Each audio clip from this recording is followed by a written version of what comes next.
Welcome to the Slop Temple. We pray this video helps. You're starting with the United app open and the reservation visible.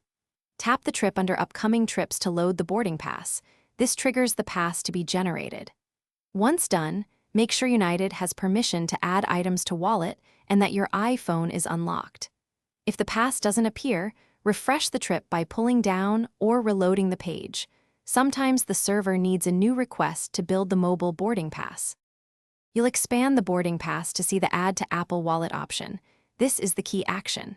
Tap Add, then follow any on-screen prompts. Apple may ask to confirm which wallet to use if you have multiple. Once added, Wallet will store the pass with time and location triggers so it appears on your lock screen near gate or airport. If you need to remove duplicates, open Wallet and delete older versions before re-adding the correct one. Finish by opening Wallet and confirming the boarding pass details. QR code readable, flight number, gate, and boarding time accurate. Make sure location, services, and notifications are enabled so the pass appears when you arrive at the airport.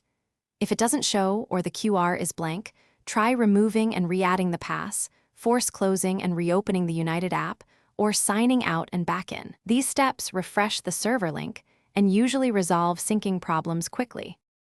Thanks for watching. Consider subscribing if we helped you.